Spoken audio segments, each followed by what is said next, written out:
الحمد لله رب العالمين الصلاة والسلام على خاتم النبيين وعلى آله وصحبه أجمعين أما بعد فأعوذ بالله من الشيطان الرجيم بسم الله الرحمن الرحيم قال الله تعالى في سورة الحجر وَلَقَدْ عَلِمْنَا الْمُسْتَقْدِمِينَ مِنْكُمْ وَلَقَدْ عَلِمْنَا الْمُسْتَأْخِرِينَ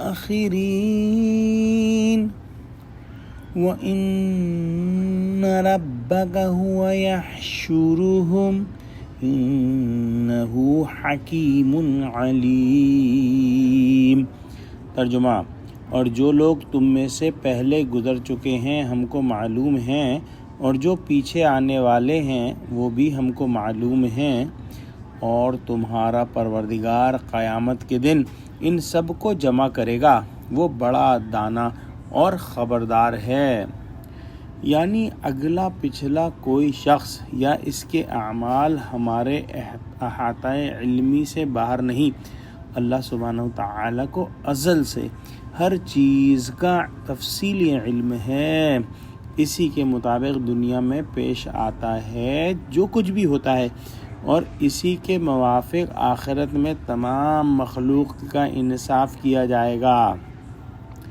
آگے بڑھنا اور پیچھے رہنا عام ہے، ولادت میں ہو یا موت میں، یا اسلام میں یا نیک کاموں میں۔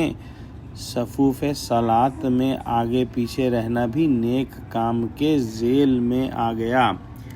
گویا اللہ سبحانہ وتعالی کے علم کے اندر وہ تمام لوگ اور ان کے اعمال مکمل طور پر محفوظ ہیں جو کہ دنیا کے اندر آ چکے اور جا چکے، اور اللہ سبحانہ وتعالی ان تمام لوگوں اور ان کے اعمال سے بھی کلی طور پر مطلع ہے جو کہ اس وقت دنیا میں ہیں، اور وہ لوگ جو آنے والے ہیں ان سے بھی اللہ سبحانہ وتعالی مکمل طور پر باخبر ہے۔ اللہ سبحانہ وتعالی ایک ایک ذرے کے علم سے واقف ہے۔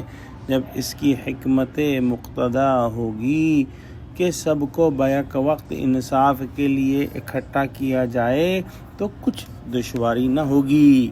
قبر کی مٹی ہو، جانوروں کے پیٹ، سمندر کی تہ، ہوائی فضا، یا جہاں کہیں بھی کسی چیز کا کوئی جز ہوگا، وہ اپنے علم محیط اور قدرت کاملہ سے اس کو جمع فرما دے گا۔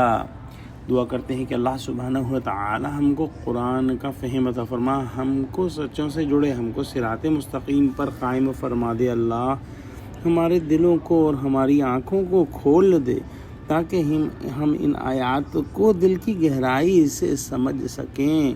یا اللہ مسلمانوں کی مدد کر، غزہ کے مسلمانوں کی مدد کر، مسلمانوں پر رحم کر، اللہ مسلمانوں کو متحد فرما، آمین۔ وآخر دعوانا الحمد للہ رب العالمین، والسلام علیکم ورحمۃ اللہ وبرکاتہ۔